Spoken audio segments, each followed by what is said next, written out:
Hello students, welcome to my YouTube channel.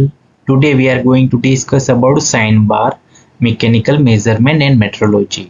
आज हम discuss करेंगे साइन बार के बारे में जो basically mechanical measurement and metrology के अंदर कंसिडर होता है। Sine bar Sine bar is an indirect measuring instrument for measuring small angles। जो साइन बार होता है वो स्मॉल एंगल्स यानी कि छोटे कोणों को मेजर करने वाला एक इंस्ट्रूमेंट है, जो कि एक इनडायरेक्ट मेजरिंग इंस्ट्रूमेंट है। इनडायरेक्ट यानी कि अप्रत्यक्ष मापन, यानी कि हम उसका जो एंगल मेजर करेंगे तो यहाँ पे हम फॉर्मूला का इस्तेमाल करेंगे, फिर हमें उसका एंगल मिलेगा, इसीलिए उसको इनडायरेक्ट मेजरिंग इंस्ट्रूमेंट कहा जाता है। तो सिंपल आपको याद रखना है साइन बार जो कि एक स्मॉल एंगल मेजर करता है। So over here you can see the figure of the sine bar. ये जो आप देख रहे हो वो साइन बार है, ये सरफेस प्लेट है और ये जो ऑब्जेक्ट है जिसका हमें एंगल मेजर करना है, यहाँ पे देखिए थीटा हमें मेजर करना है। और ये जो आप देख रहे हो वो है स्लिप गेजेस, राइट। तो यहाँ पे 4 स्लिप गेजेस रखे हैं, तो इसका इस्तेमाल करके हम इसका थीटा यानी कि इसका एंगल मेजर करेंगे। It consists of a bar to which two cylinders of equal diameter are attached at a precise distance apart। यानी कि यहाँ पे एक बार होता है, यहाँ पे आप देख रहे हो ये एक बार है, वहाँ पे 2 सिलेंडर ऑफ इक्वल डायमीटर, यानी कि इस बार के साथ यहाँ पे देखिए ये एक सिलेंडर है और यहाँ पे दूसरा सिलेंडर है, यानी कि दोनों का डायमीटर सेम है, यानी कि उसका व्यास सेम है और उसको attach at a precise distance apart, यानी कि उसको एक निश्चित दूरी के ऊपर यहाँ पे उसको जॉइंट किया जाता है, राइट।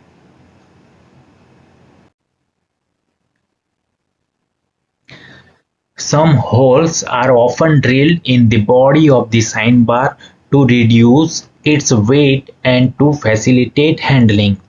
यहाँ पे कोई साइन बार ऐसा होता है जिसमें ये जो साइन बार आप देख रहे हो ये बार है, तो यहाँ पे क्या होता है उसका वेट कम करने के लिए यहाँ पे उसकी जो बॉडी है उसमें ड्रिल किया जाता है, यानी कि छोटे छोटे होल प्रोवाइड किए जाते हैं जिसके थ्रू क्या होगा उसका वेट रिड्यूस हो जाता है और हम उसको इजीली हैंडलिंग कर सकते हैं।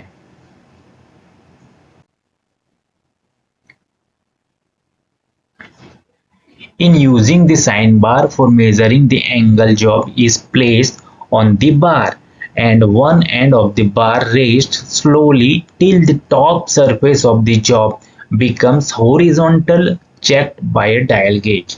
यहाँ पे ऐसा कहा जाता है कि हमारा जो साइन बार है उसके ऊपर हमें जिस भी वर्क पीस का एंगल मेजर करना है उसको प्लेस करना है, यानी कि यहाँ पे रखना है। तो सिंपल यहाँ पे हमने रख दिया।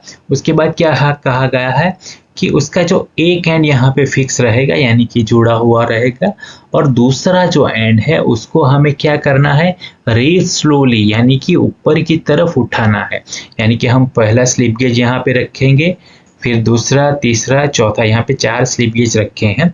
तो हमें कितने स्लिप गेज रखने वो हमें कैसे मालूम रहेगा, तो यहाँ पे हमें क्या देखना है कि हमारा जो वर्क पीस है उसका ये जो सरफेस है वो जब तक इस हॉरिजॉन्टल लाइन में न आ जाए तब तक हमें ये हमारा जो रोलर है उसको ऊपर की तरफ उठाना है, राइट। सो सिंपल ऐसा हम एज्यूम कर सकते हैं कि अभी ये जो है यहाँ पे स्लिप गेज नहीं है तो ये कैसा रहेगा इस तरह से एंगल पे रहेगा, right.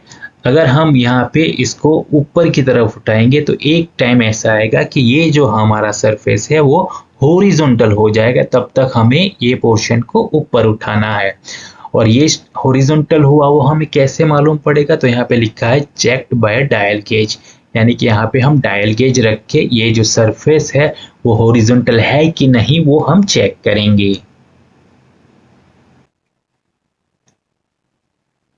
The height h to which the end of the sine bar has to be raised to make its top horizontal is measured by precision slip gauges।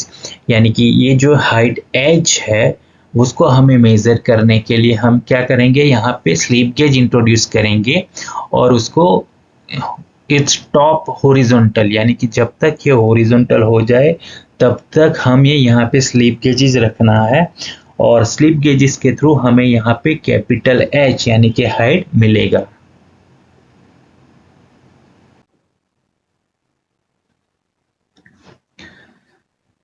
Sign theta is equal to H upon L. So यहाँ पे क्या हुआ, ये हमारा पूरा, हाँ, हमारा जो साइन बार है उसको हमने वर्क पीस को अटैच करके ऊपर उठा दिया है।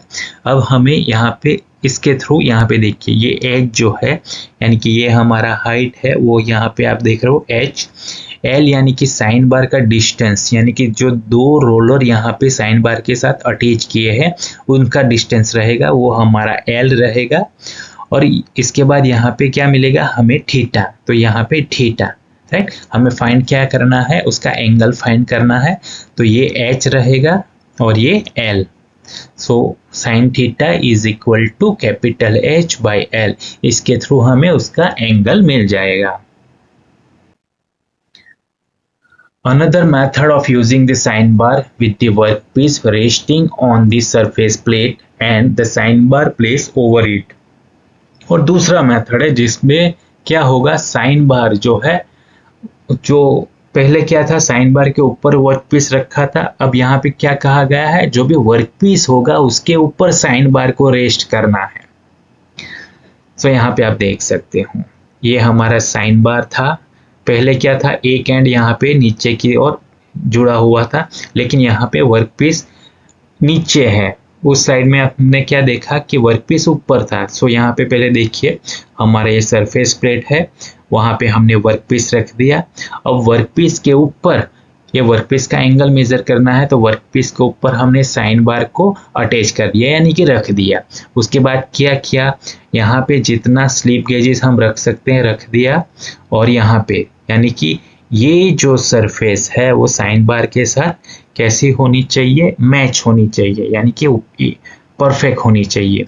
सो यहाँ पे अगर हम आगे की ओर देखेंगे तो ये H1 है, यानी कि ये H1, ये जो आप देख रहे हो ये H2 है, यानी कि H1, और L जैसे कि हमने बात किया, हमारा साइन सेंटर का जो दो रोलर है उसका डिस्टेंस है वो, उसके थ्रू हमें यहाँ पे थीटा मिलेगा।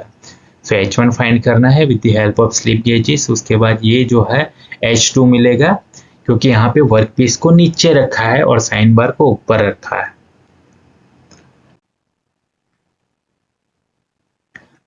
This arrangement is suitable for larger workpiece, यानी कि इस तरह का अरेंजमेंट, जब भी हमारा वर्कपीस काफ़ी बड़ा होता है तभी इस तरह का अरेंजमेंट हम करेंगे, जिसमें वर्कपीस के ऊपर हम साइन बार रखेंगे। अब उसका formula, sine theta is equal to H2 minus H1 upon L, यानी कि हमें फाइंड करना है theta. So sine theta is equal to ये जो हमारा पूरा H2 है और ये H1 है, राइट। तो H2 minus H1 upon L, ये इसका फॉर्मूला रहेगा।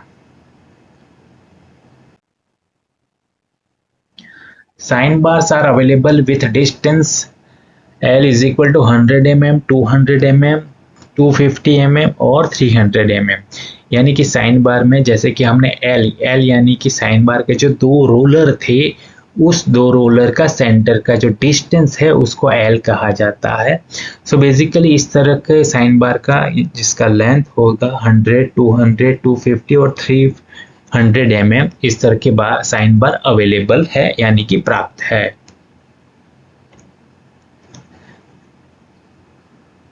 ये डिस्टेंस के बारे में बात कर रहा हूँ, कैपिटल L, यानी कि दो रोलर का जो डिस्टेंस है उसके सेंटर का वो L, यानी कि इसका जो रेंज है, ऐसी रेंज में साइन बार अवेलेबल होते हैं।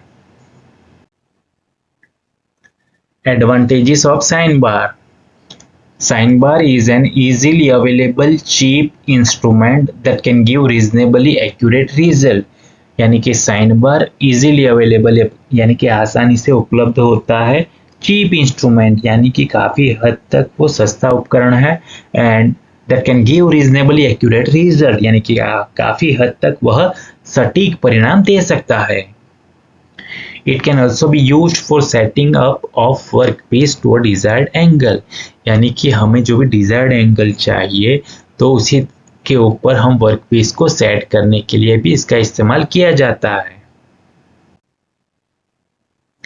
Limitations of sign bar.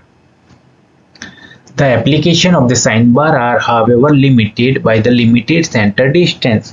जैसे कि हमने प्रीवियस दो आप स्लाइड देख सकते हो जिसमें मैंने लेंथ कंसीडर किया कि 100, 200, 250 और 300 mm का उसका लेंथ होता है, यानी कि उस रेंज का साइन बार अवेलेबल होता है। तो यहाँ पे देखिए लिमिटेड सेंटर डिस्टेंस का होने के कारण उसका जो यूटिलाइज है वो लिमिटेड होता है। The difficulty often experienced in handling and positioning of slip gauges. यानी कि यहाँ पे क्या है कि स्लिप गेजेस को हमें रखना पड़ता है, यानी कि साइन बार का जो एक रोलर है उसको हम सपोज उठाएंगे तो उसमें स्लिप गेजेस रखना पड़ता है, तो वो वहाँ पे कहीं ना कहीं दिक्कत क्रिएट कर सकता है क्योंकि उसको काफ़ी सटीक रखना पड़ता है, एक्यूरेट रखना पड़ता है, तो वो एक यहाँ पे डिफ़िकल्टी होती है। When the sign bar is used, the angle being measured is more than 45 degree. The result given by the sign bar not accurate. यानी कि यहाँ पे उसकी एक और मेन लिमिटेशन है कि जिस ऑब्जेक्ट का एंगल हमें मेजर करना है उसका एंगल सपोज 45 डिग्री से ज़्यादा है तो उसका हम एंगल मेजर नहीं कर पाएंगे, यानी कि इतना एक्यूरेट उसका मेजरमेंट नहीं मिलेगा।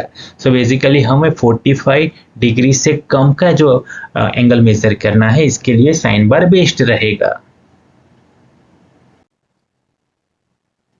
Thank you for watching. Like, comment, share and subscribe to my channel.